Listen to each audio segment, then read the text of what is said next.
And in the type 4 less than positive experience, it is where it's specifically the life review that causes the terror. The life review is the moment when someone sees their life flash before their eyes.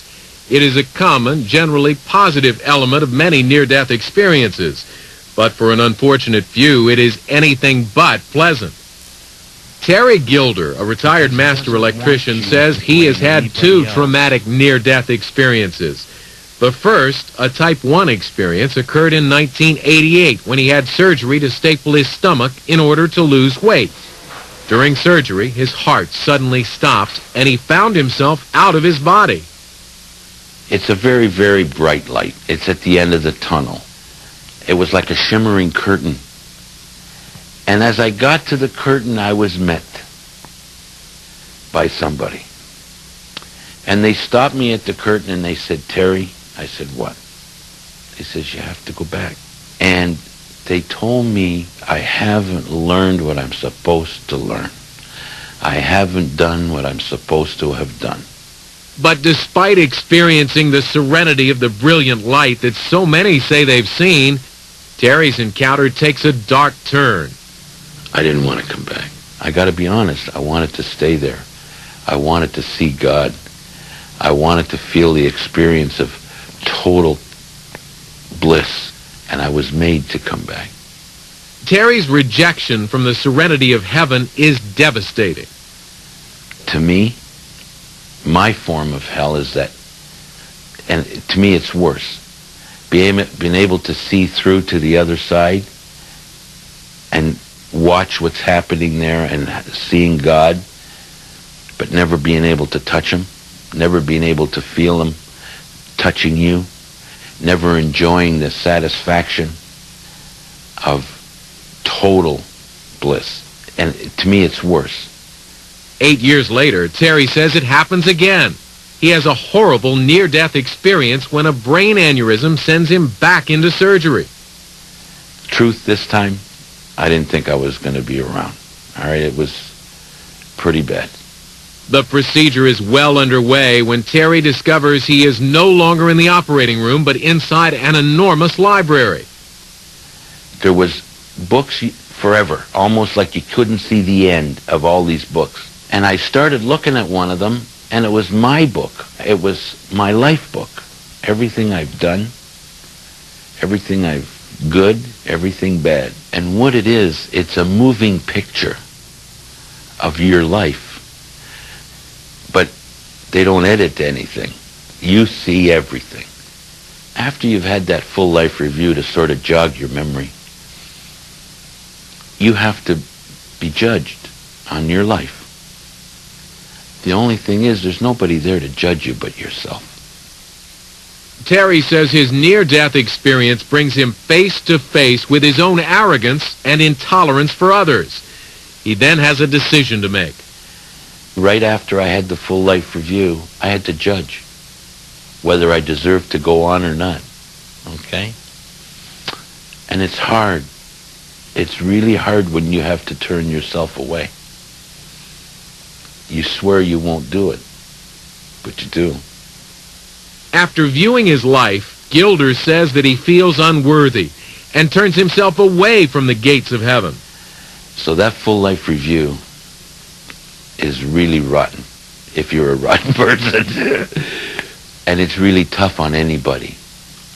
And I'm going to tell you, another thing I've learned, and I've learned it many times, is that everybody pays their dues.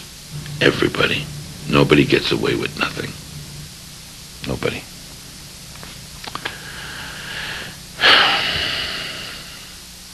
But why do people like Terry Gilder have negative experiences while others have positive ones?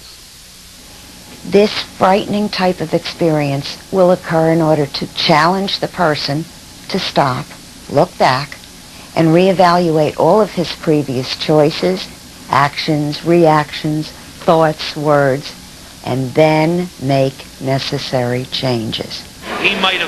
After 2 hellish experiences, Terry Gilder says he's learned his lesson and has become a new man. I'm going to live my life the way I think they want me to live. And then when my time comes, I'm going to go, and I won't come back. Near-death experience teaches us that our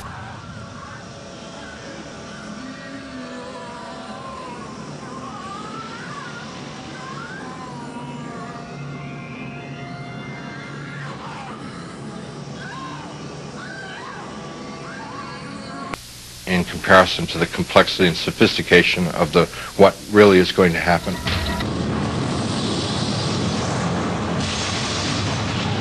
And there were fires burning, and there were people or beings coming down either side of the stairway, and they seemed extremely unhappy. I mean, they were in agony. They all say the same thing.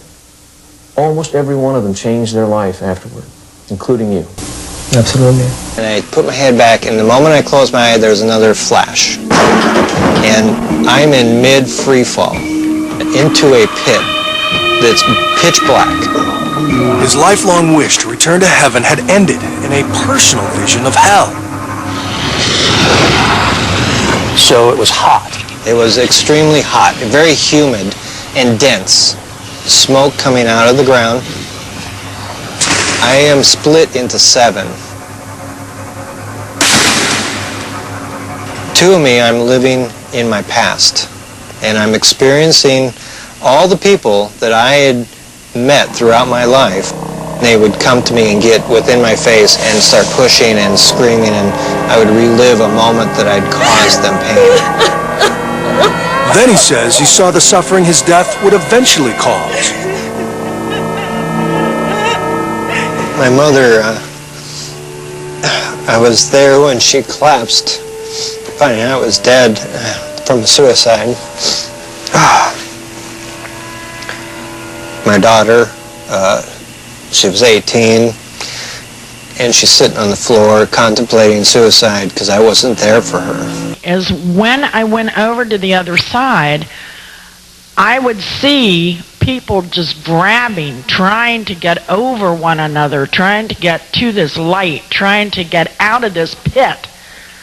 And I called it the pit of despair. I realized as a philosophically grounded person and logician from the very beginning that if we were to look at these experiences and to say, oh, scientific evidence of a afterlife or proof of an afterlife, that would just be barking up the wrong tree. I saw myself as an atheist, a materialist, totally rational. Now I've changed completely. Whether you believe in an afterlife or not doesn't make a bit of difference, because there it is. It appears to be that whatever is out there is also in here, and that the in here and the out there may be more deeply connected than we can possibly even imagine, being that we all sit on a very flat earth trying to realize its roundness.